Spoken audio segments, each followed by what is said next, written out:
말씀 사도행전 신약성경 사도행전 13장입니다.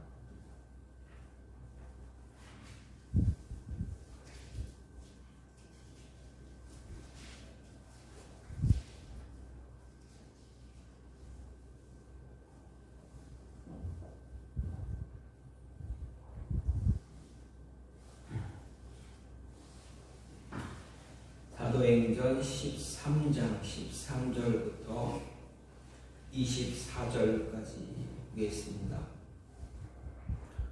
바울과 및 동행하는 사람들이 바보에서 배 타고 밤빌리아에 있는 버가에 이르니 요한은 그들에게서 떠나 예루살렘으로 돌아가고 그들은 버가에서 더 나아가 비시디아 안디옥에 이르러 안식일에 회당에 들어가 앉으니라. 율법과 선지자의 글을 읽은 후에 회당장들이 사람을 보내어 물어 이르되 형제들아 만일 백성을 권할 말이 있거든 말하라 하니 바울이 일어나 손짓하며 말하되 이스라엘 사람들과 및 하나님을 경외하는 사람들아 들으라. 이 이스라엘 백성의 하나님이 우리 조상들을 택하시고 애굽 땅에서 나그네 된 그 백성을 높여 큰 권능으로 인도하여 내사 광야에서 약 40년간 그들의 소행을 참으시고 가나안 땅 7 족속을 멸하사 그 땅을 기업으로 주시기까지 약 450년간이라. 그 후에 선지자 사무엘 때까지 사사를 주셨더니 그 후에 그들이 왕을 구하거늘 하나님이 베냐민 디파 사람 기스의 아들 사울을 40년간 주셨다가 패하시고 다윗을 왕으로 세우시고 증언하여 이르시되 내가 이새의 아들 다윗을 만나니 내 마음에 맞는 사람이라 내 뜻을 다 이루리라 하시더니 하나님이 약속하신 대로 이 사람의 후손에서 이스라엘을 위하여 구주를 세우셨으니 곧 예수라. 그가 오시기에 앞서 요한이 먼저 회개의 세례를 이스라엘 모든 백성에게 전파하니라. 아멘. 오늘 말씀 사도행전 13장 13절부터 24절 말씀입니다. 오늘 말씀은 사도 바울이 1차 선교 여행을 시작한 이후의 일입니다. 사도 바울은 그의 태생은 베냐민 지파 바리새인의 아들입니다. 그는 처음에 유대교에 있던 사람입니다. 그래서 하나님을 그도 유대교에 있으면서 하나님을 믿은 사람입니다. 그도 역시 하나님을 믿은 사람이었습니다. 그런데 그 길의 방향성이 잘못되었습니다. 하나님을 믿었지만 율법에 있는 하나님, 문자의 글자에 나타난 하나님을 믿고 있었습니다. 그래서 유대인의 율법에 너무 심취했습니다. 그 율법도 하나님이 주신 율법입니다. 그러나 많은 유대인들의 장로들에 의해서 그 율법이 잘못 적용되어지고 또 필요하지 않은 것들이 첨가되었습니다. 그것을 바로 장로들의 전통이다라고 이야기합니다. 분명 장로들의 전통은 하나님이 가르쳐 주신 말씀하신 말씀은 아닙니다. 성경 말씀은 아닙니다. 그들이 장로들에 의해서 만들어진 그때 필요에 따라 만들어진 그러한 모습입니다. 어떻게 보면 사람이 만든 그러한 것들입니다. 근데 그것이 율법이 되어서 이제 유대인들을 올가매고 힘들게 하는 그런 모습이 되어버렸습니다. 이런 잘못된 방향성을 가던 사울이 예수님을 만납니다.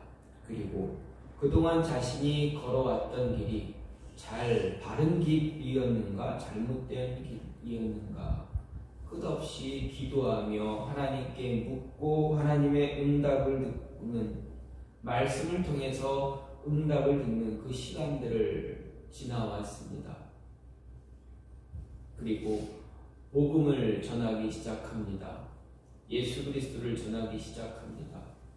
그런 그를 다른 사도들, 이전에 과거에 사울을 알고 있던 사람들은 사울을 만나기를 두려워했습니다. 혹시라도 그가 거짓으로 전하면서 자신들을 만났을 때 자신들을 붙잡아다가 대제사장에게 끌고 갈까 하는 두려움 때문이었습니다. 하지만 바나바라는 사람, 이 사람은 사울의 변화, 사울의 회심에 확신을 가지고 그에게 다가갔고 그를 제자들에게 소개해 주었습니다. 주변에 있는 한 사람으로 인해서, 내 주변에 있는 한 사람이 나를 믿어줌으로 인해서 내 모습이 완전히 바뀌어질 수 있다라는 것 또한 알 수가 있습니다. 삶이 완전히 더 크게 변화를 받을 수 있다라는 것을 보여줍니다. 따라서 우리는 우리 주변에 있는 사람들을 유심히 잘 보아야 합니다. 나의 도움이 필요한가? 아니면 그와 함께 내가 성장할 수 있는가를 잘 보아야 합니다. 또 잘 판단하고 함께 걸어갈 수 있는, 동행할 수 있는 그런 모습이 분명히 있어야 합니다. 도움을 주고 도움을 받는 그런 모습입니다. 그런 가운데서 바울은 바나바와 이제 전도 여행을 계획합니다. 복음을 온 세상에 전하라, 이방인들에게 전하라라는 그 명령을 시행하기 위해서 바나바와 함께 선교 여행을 떠나게 됩니다. 그 가운데서 바나바와 바울이 이제 바보에서 배 타고 밤빌리아에 있는 버가에 들어간 사실이 오늘 말씀입니다. 그 버가에서 마가 요한, 바나바의 조카인 마가 요한은 예루살렘으로 갔고, 이제 바나바와 바울은 비시디아 안디옥으로 갑니다. 비시디아 안디옥에서 일어난 일들이 바로 오늘 말씀입니다. 그곳에서 예수 그리스도의 이름을 선포하게 됩니다. 여러분, 청직이라는 말씀이 있습니다. 복음서에 보면 예수님께서 말씀하실 때 청직이라는 이야기가, 단어가 나타납니다. 여러분, 청지기가 무엇입니까? 이 청지기를 조금 더 쉽게 말하면 가디언이 될 수 있습니다. 가디언이라는 것은 그렇습니다. 한 사람의 어린아이 한 사람을 아직 나이가 차지 않은 아이, 그 아이에게 부모님의 유산이 주어져야 됩니다. 근데 그 아이가 어리기 때문에 그 아이를 이제 어느 정도 나이가 찰 때까지 이제 돌봐주는 사람, 그 사람이 청지기입니다. 그러면 이 청지기는 어떻게 보면 부모가 우리 자녀들의 청지기가 되기도 합니다. 또 부모님이 일찍 돌아가셨다면 형제들이, 나보다 나이가 많은 형이나 누나, 언니나 오빠가 청지기가 될 수도 있습니다. 또 주변에 나를 바른 길로 인도해주는 선생님이 청지기가 될 수가 있습니다. 또 신앙 안에서는 믿음의 선배들이 한 사람의 청지기가 될 수 있습니다. 즉 청지기는 후손들을 바른 길로 이끌어 줄 수 있는 사람이, 이끌어 가야 하는 사람이 바로 청지기입니다. 어떻게 보면 바울에게는 바나바가 청지기 역할이 되었습니다. 그리고 마가 요한에게, 바나바는 또 마가 요한에게도 청지기의 역할을 감당하게 되었습니다. 이런 청지기의 역할을 잘 감당해야 한순간에 머무는 것이 아니라 계속 이어질 수가 있습니다. 우리의 믿음, 우리의 신앙이 계속 이어지고 후손에게, 자녀에게, 또 자녀의 자녀들에게 계속 이어질 수 있게 하는 가장 중요한 모습이 우리가 먼저 올바른 바른 청지기가 되는 것입니다. 저나 여러분 모두가 다 청지기의 역할을 감당해야 한다라는 것입니다. 그러면 오늘 말씀을 통해서 우리가 생각해 보려고 하는 것은 이런 청지기를 바른 청지기는 하나님이 사용하기에 굉장히 좋다라는 것입니다. 하나님 마음대로 쓸 수 있는 사람이다라는 것입니다. 그러면 이런 바른 청지기, 준비된 청지기, 하나님이 마음대로 쉽게 사용할 수 있는 그런 청지기, 그러한 사람이 되려면 어떻게 해야 되는가? 오늘 말씀을 통해서 두 가지를 생각해 볼 수가 있습니다. 먼저 목적 있는 삶을 사는 사람이 되어야 한다라는 것입니다. 13절 말씀을 보면 마가 요한의 이야기가 나옵니다. 잠깐 나옵니다. 마가 요한은 바울과 바나바가 1차 선교 여행을 떠날 때 동행했던 그러한 사람입니다. 그런데 이 마가 요한이 버가에서 예루살렘으로 돌아갑니다. 마가 요한이 버가에서 예루살렘으로 돌아간 이유에 대해서 성경은 말하지 않습니다. 자세하게 언급하지 않습니다. 그저 버가의 이름이 요한은 그들에게서 떠나 예루살렘으로 돌아갔다라고만 합니다.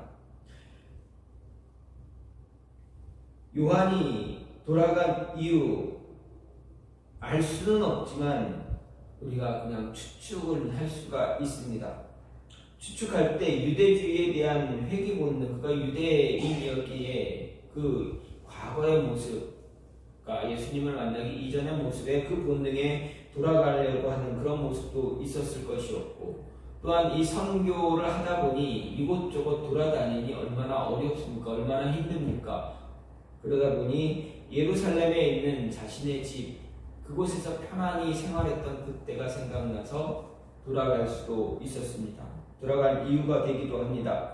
또한 바나바와 함께 바울이 선교 여행을 했는데 자신의 숙부인 바나바가 이 선교 여행을 주도할 것 같은 것처럼 그렇게 여기고 따라왔는데 실상을 보니 바나바는 돕는 자의 역할이었고 바울이 주된 사역의 주도권을 잡고 있으니 어떻게 보면 그것이 싫어서 돌아갔다라고 볼 수도 있습니다.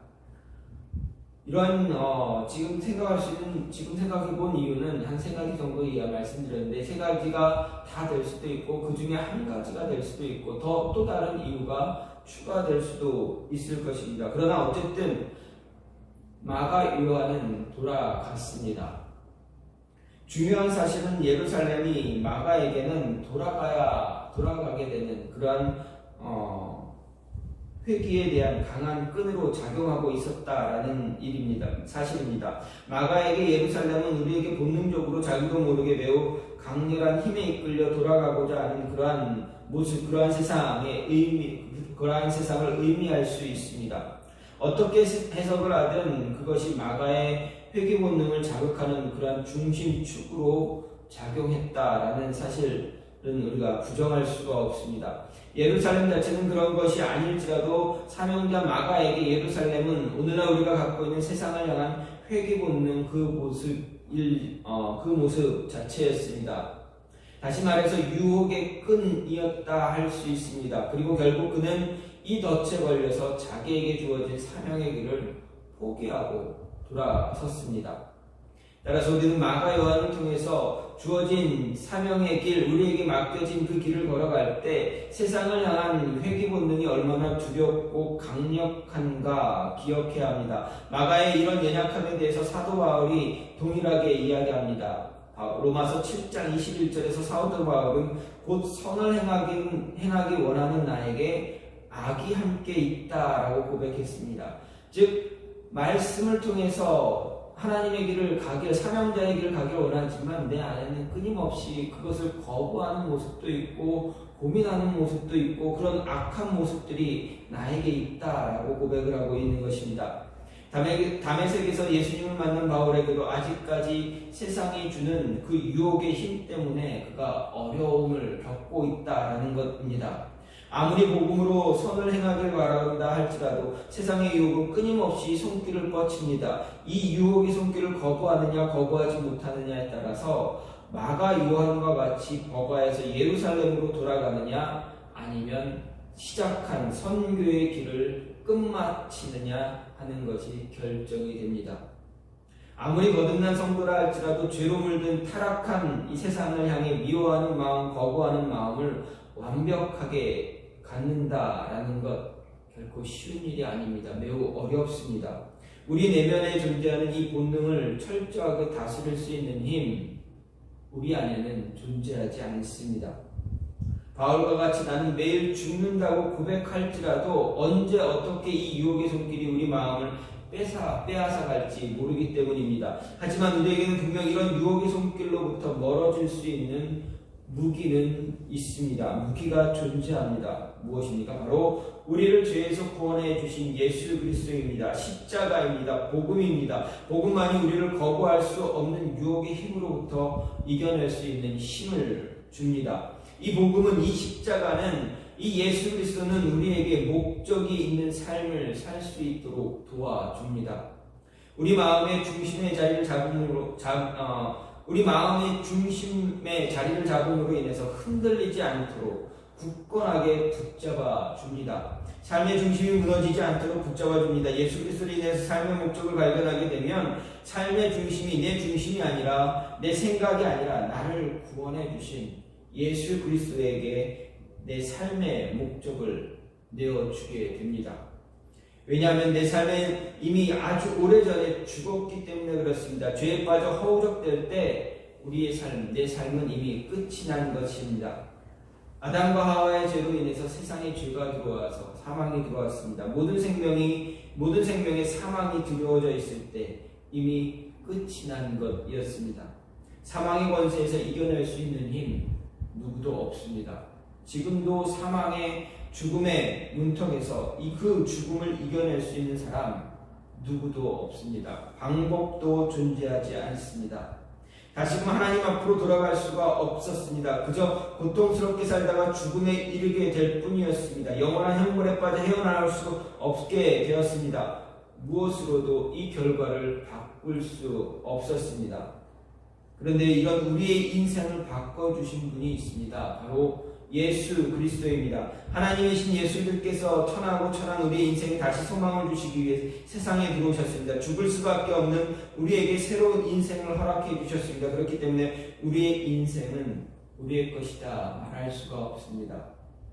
우리의 인생은 우리를 죽음에서 살리신 예수 그리스도를 위해서 살아가야 하는 것입니다. 삶의 목적이 예수 그리스도로 바뀌어야 한다라는 말씀입니다. 예수님을 위한 삶이 우리의 삶의 목적이 되어야 합니다. 우리 마음의 중심에는 예수 그리스도로 꽉 차 있어야 합니다. 다른 어떤 것이 들어올 수 있는 빈틈 만들지 말아야 합니다.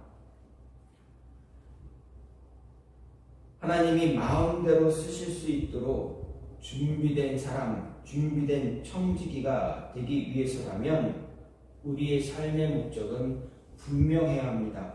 내가 누구를 위해 살고 있는지, 누구를 위해 살아가고 있는지 알아야 합니다.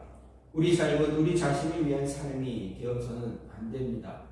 내 자녀를 위한 인생이 되어서도 안 되고, 내 남편, 내 아내를 위한 삶이 되어서도 안 됩니다. 가장 먼저 되어져야 하는 것은 바로 우리를 구원해 주신 예수 그리스도를 위해서 내 인생의 목적이 되어져야 합니다. 그것이 가장 먼저 되어져야 합니다. 내 아내, 내 남편, 내 자녀는 예수 그리스도 뒤에 따라와야 합니다. 삶의 목적이 무너지면, 삶의 중심이 무너지면 하나님께서 마음대로 쓰실 수 있도록 준비된 사람이 될 수가 없습니다. 마가 요한은 자신의 삶의 목적을 잃어버렸습니다. 잊어버렸습니다. 그래서 그의 삶의 중심이 무너졌습니다. 삶의 중심이 무너지니 어떻게 됩니까? 버가에서 예루살렘으로 돌아가게 되었습니다. 그가 삶의 중심을 다시 붙잡았을 때, 마음의 중심을 굳건하게 붙잡았을 때 바울은 어떻습니까? 마가 요한을 다시 찾았습니다. 자신에게 유익한 사람이기 때문에 디모데야, 내가 나한테 올 때 마가 요한을 데리고 와라 이렇게 부탁했습니다. 삶의 중심을 잡았더니, 삶의 목적을 다시 찾았더니 바울에게 중요한 사람, 바울이 찾는 사람이 되었습니다. 아니, 하나님이 찾았고 하나님이 그를 하나님의 일에 사용했습니다. 그랬더니 사람으로부터 부름을 받는, 사람도 찾는 그러한 자가 됩니다. 삶의 목적을 잃어버리지 않고 올바르게 찾고 붙잡으면 하나님이 기뻐하십니다. 그리고 그를 사용하십니다. 하나님뿐만이 아니라 사람들도 찾습니다. 내 주변에 있는 사람들도 나를 찾게 됩니다. 마음의 중심이 무너지지 않으면 믿음은 흔들리지 않게 됩니다. 믿음을 굳건하게 붙잡게 됩니다. 어떤 고난, 고통, 역경, 유혹이 찾아와도 쉽게 흔들리지 않습니다. 절대 흔들리지 않는 믿음, 복음으로 완전 무장한 믿음을 갖게 됩니다. 따라서 우리는 우리의 삶의 목표, 삶의 목적을 분명하게 붙잡아야 합니다. 삶의 중심을 확고하게 붙잡아야 합니다. 마음의 중심이 절대 무너지지 않도록 붙잡을 수 있어야 합니다. 결코 흔들리지 않는 삶을 살기 위해서 믿음의 말뚝, 복음의 말뚝을 예수 그리스도에게 깊게 박아 놓아야 합니다. 그래야 결코 흔들리지 않는, 뿌리 뽑히지 않는 모습을 갖게 됩니다. 이 말뚝을 깊이 박아 놓는 것이 우리가 준비해야 할 모습입니다. 하나님이 사용하시기에, 마음대로 사용하시기에 준비되어진 사람 되기 위해서는 예수 그리스도에게 우리의 믿음의 말뚝을 아주 깊이 박아 놓아야 합니다. 이것이 우리가 해야 할 모습입니다. 확고한 믿음 세우기 위해 필요한 것, 그 믿음의 말뚝을 깊게 박아놓기 위해 필요한 것은 예수님과 정기적으로 만나는 것입니다. 반복된 만남, 교제로 흔들리지 않는 믿음을 만들어가야 합니다. 어떤 순간에도 흔들리지 않는 믿음 만들기 위해서 성령님과 동행할 수 있는 자 되어줘야 합니다. 사람의 힘으로는 결코 감당할 수 없는 고통, 고난을 당하며 힘겨워했던 욥이 그 시험을 이겨낼 수 있었던 것은 바로 이 방법밖에 없었습니다. 끊임없이 고난당하기 이전까지 끊임없이 정기적으로, 주기적으로, 매일매일 매일매일 하나님과 만나 교제하는 그 모습을 그가 가졌습니다. 믿음의 말뚝을 하나님 안에서 깊게 박아놓았더니 그에게 다가온 고통, 고난, 역경들이 아무런 그의 믿음을 도저히 흔들어 놓을 수가 없었던 것입니다. 사단이 아무리 그를 시험하고 그를 괴롭혔을지라도 하나님 앞에 불평불만을 쏟아놓기는 했지만 그의 믿음을 망쳐놓지는 못했다라는 것입니다. 새롭게 시작된 한 해, 시작이 반이다라고 합니다. 그런데 1월달이 시작한 것 같은데 벌써 1월달에 반이 지나가고 있습니다. 새해를 기도로 시작하자 말씀드렸습니다. 기도로 시작할 때 승리하는 자, 승리자가 될 수가 있습니다. 그리고 삶의 목적을 분명하게 만들 수 있습니다. 삶의 중심이 흔들리지 않게 만들 수 있습니다. 우리 믿음을 더 굳건하게 세울 수 있습니다. 기도를 통해서 여러분의 삶의 목적, 여러분이 왜 살아왔는가, 왜 살아가야 하는가, 그 목표를 분명하게 잡으시기 바랍니다. 그래서 흔들리지 않는, 하나님이 기뻐하는 그러한 준비된 자 되어지기를 간절히 소망합니다. 잘 만들어서, 여러분의 모습을 잘 만드셔서 하나님이 올 한 해 잘 준비되어서 앞으로 여러분의 남은 모든 인생이 하나님의 마음대로 쓰시기에 잘 준비된 그러한 분들 되어지기를 간절히 소망합니다. 또 한 가지는 하나님이 마음대로 쓰시기 위해서 잘 준비될 수 있는 또 한 가지 방법은, 또 한 가지 삶은 광야를 통과하는 것입니다. 광야를 통과한 사람이 하나님이 마음대로 쓸 수 있도록 준비된 사람입니다. 하나님이 마음대로 오늘 말씀을 보면 바울이 비시디아 안디옥의 회당에서 복음을 전했습니다. 그때 언급한 인물들이 나옵니다. 즉 어떻게 보면 이스라엘의 역사, 하나님께서 이스라엘을 어떻게 택하시고 어떻게 이끌어 오셨는가를 쭉 얘기하다가 마지막 부분에 3명의 인물을 언급합니다. 이스라엘의 초대왕 사울, 그의 뒤를 이은 다윗, 그리고 예수님이 오시는 길을 미리 예비한 세례 요한을 언급합니다. 이 3명의 인물 가운데 다윗과 세례 요한의 삶에는 공통점이 있습니다. 사울 앞에 다윗이 가장 먼저 얘기한 사울왕은 마가 요한과 같은 사람입니다. 삶의 중심이 하나님 앞에서 삶의 중심을 잡았지만 삶의 중심이 무너졌던 사람입니다. 그래서 하나님으로부터 버림받은 사람입니다. 하지만 다윗과 요한은 어떻습니까? 삶의 중심이 무너지지 않은 사람들입니다. 그들에게는 그들이 가지고 있는 공통점이 있습니다. 그들의 삶은 하나의 목적이 그들의 삶을 이끌어 갔다라는 것입니다. 다시 말해서 그들에게는 뚜렷한 삶의 목적이 있었습니다. 결코 흔들리는 자가 아니라 믿음의 말뚝을 예수 그리스도에게 깊게 박은 사람들이었습니다. 어떤 시련에도 결코 흔들리지 않았습니다. 다윗과 세례 요한은 삶의 중심이 무너지지 않았습니다. 그들의 삶의 중심은 언제나 하나님을 향하고 있었습니다. 다윗에게 한 차례 실수는 있었을지라도 그것 때문에 그의 삶의 중심이, 믿음의 중심이, 마음의 중심이 무너지지 않았습니다. 다시 되돌아와 우뚝 서 있을 수 있었습니다. 세례 요한은 한 차례 크게 흔들릴 수 있었던 때가 있었지만 결코 흔들리지 않았습니다. 자신의 목숨의 위협 때문에 흔들릴 수도 있었겠지만 그는 흔들리지 않았습니다. 이들의 삶의 중심이 무너지지 않게 된 결정적인 근거, 그들은 자신들의 삶에 주어진 광야를 통과했다라는 것입니다. 자신들의 삶에 주어진 광야를 이겨냄으로 인해서 어떤 시련이 와도 무너지지 않았습니다. 성경에 기록된 수많은 믿음의 위인들이 그들의 삶에서 중심을 무너뜨리지 않을 수 있었던 가장 큰 이유 중 하나는 자신들에게 주어진 광야의 길을 이겨냈기 때문입니다. 통과했기 때문입니다. 다윗은 사무엘 선지자에게 기름받기 이전에 주어진 광야의 길에서 결코 실패하지 않았습니다. 사무엘 선지자에게 기름받기 이전에 그는 어떤 삶을 했습니다. 목동이었습니다. 그는 매일같이 자신에게 주어진 양떼를 보살피기 위해서 목숨을 걸었었던 사람입니다. 광야의 야생동물이 양떼를 위협할 때 목숨을 걸고 맡겨진 양떼를 지켰습니다. 사자와 곰이 양을 물어갈 때 목숨 걸고 뛰어들어 자신의 양을 지켰습니다. 그리고 매 순간 양을 지키면서 말씀을 묵상하고 하나님을 찬양하는 일에 소홀하지 않았다라고 그는 고백합니다.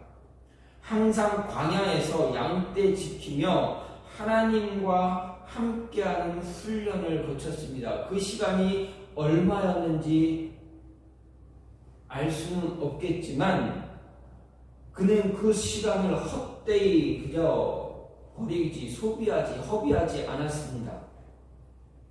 그 결과 사울 왕에게 쫓기는 삶을 살면서도 단 한 번도 하나님을 떠나지 않았습니다. 사울 왕에게 쫓기는 그 순간 역시도 그에게는 광야의 삶이었습니다.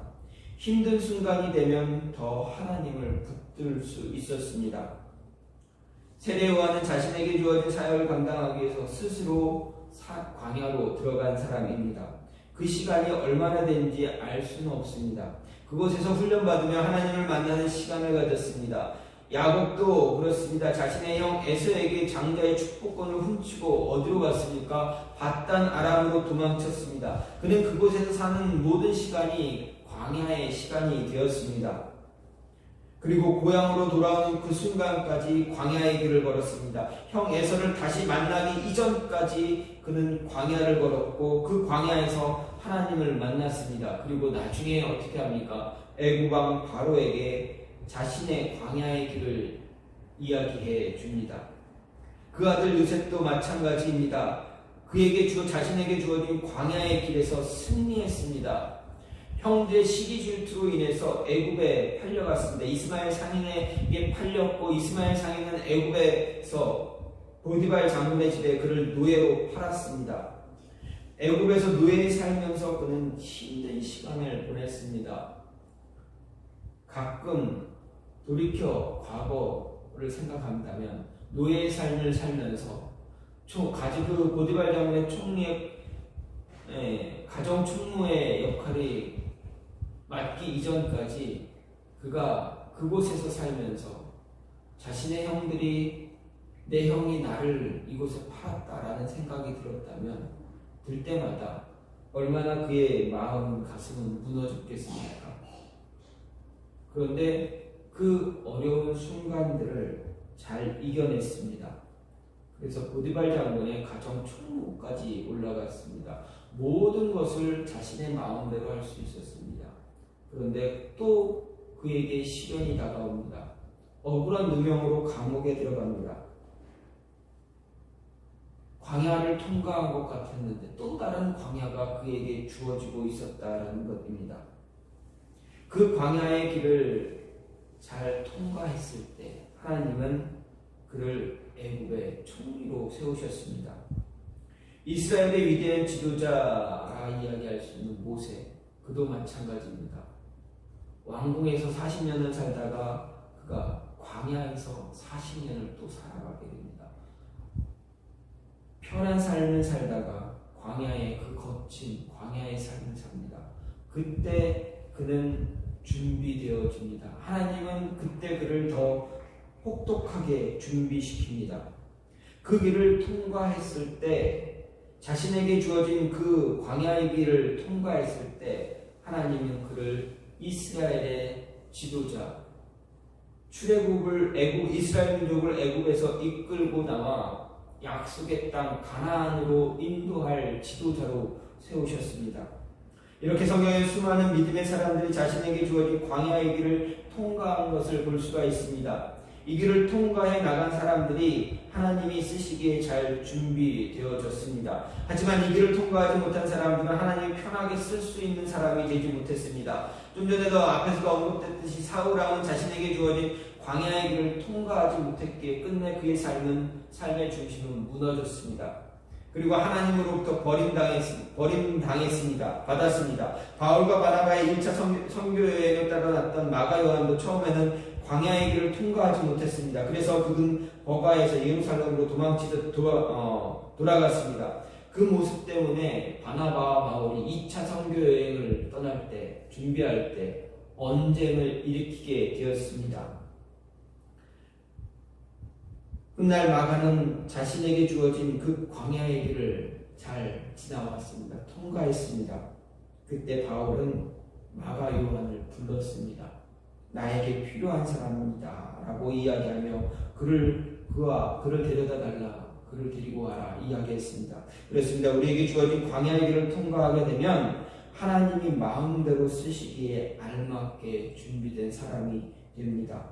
하나님의 마음대로 쓰시기에 알맞게 준비된 사람은 어디에 있든 형통한 자가 됩니다. 그의 길에 고난이 쌓여있다 할지라도 그 고난의 길은 하나님이 해결하심으로 문제가 되지 않습니다. 광야의 길을 통과한 사람들에게 나타나는 특징은 정말 많은 문제 가운데 살아간다 할지라도 쌓여있는 그 문제가 그를 어떻게 하지 못한다라는 것입니다. 문제 때문에 결코 흔들리는 모습 갖지 않습니다. 오히려 그 문제 때문에 더 굳건한 모습 갖게 됩니다. 이렇게 광야를 통과한 사람들에게 공통적으로 나타나는 특징 하나가 있는데 그것은 바로 광야를 통과할 수 있는 강력한 습관을 가졌다는 것입니다.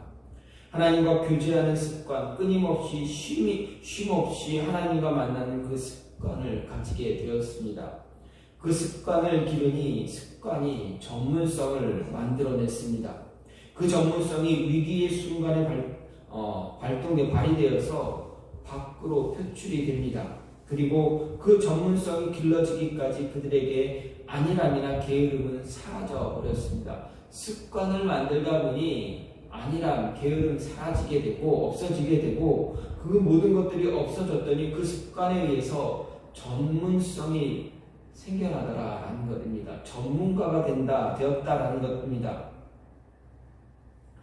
그 전문성이 위기의 순간에 삶의 모든 상황을 이겨 역전시키는 무기가 되어집니다. 지금 우리는 우리에게 주어진 광야의 길을 통과했을 수도 있습니다. 아니, 아직도 그 광야의 길을 걸어가고 있을 수도 있습니다. 아니면 그 광야의 길 아직 시작도 못했을지도 모릅니다.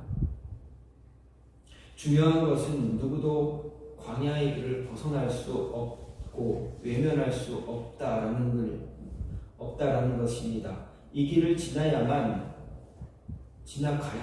통과해야만 합니다. 그렇다면 이 광야를 통과해야만 합니다. 그래야 하나님이 마음대로 쓰시기에 알맞게 준비된 사람이 되게 됩니다. 알맞게 준비된 사람, 형통한 사람이 됩니다. 준비된 사람에게 보디갈 장군이 고백합니다. 너를 통해서 너와 함께하는 하나님을 내가 본다 라는 고백을 듣게 합니다. 말하게 합니다. 여러분의 삶에서 여러분이 광야를 통과하면, 잘 통과했으면 여러분의 삶을 통해서 주변에 있는 다른 사람들이 분명히 고백할 것입니다. 당신을 통해서 내가 하나님을 보게 됩니다. 당신을 통해서 하나님의 은혜를 알게 되었습니다. 당신을 통해서 예수 그리스도의 복음의 능력을 보게 됩니다. 당신을 통해서 내 삶도 변화되었습니다. 라고 고백하게 될 것입니다. 올 한 해는 이 광야의 길을 잘 통과할 수 있는 저와 여러분이 되길 간절히 소망합니다. 광야를 통과해서 하나님이 여러분의 인생을 마음대로 쓰실 수 있도록 만드시기 바랍니다. 잘 준비되시고 잘 만드셔서 정말 하나님이 기뻐하는, 그래서 여러분 주변에 있는 사람들에게도 기쁨을 주고 그들에게도 많은 것들을 베풀 수 있는, 전할 수 있는, 영향을 줄 수 있는 그런 모습이 있기를 간절히 소망합니다. 오늘 말씀, 바울이 비시디아 안디옥에서 복음을 전할 때 그때 일을 통해서 생각해 보았습니다. 하나님이 정말 마음대로 쓰시기에 잘 준비된 사람이 누구인가 생각해 보니 바울과 바나바는 그러한 위치에 오르게 되었던 사람이었습니다. 그들에게 있는 공통점이 무엇인가 생각해 보았더니 그들의 삶에는 하나의 목적이 분명했다라는 것입니다. 그리고 바나바와 바울도 광야를 지나왔다라는 것입니다. 바울의 광야를 생각해보면 우리는 너무 잘 알고 있습니다. 어떤 삶을 살았는지.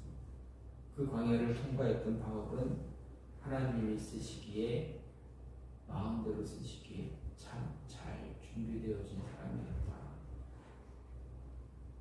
저와 여러분도 이러한 사람이 되길 간절히 소망합니다. 그래서 하나님이 기쁘게 마음대로 사용되어지는 그런 모습을 만들기 위해서 올 한 해 잘 준비할 수 있는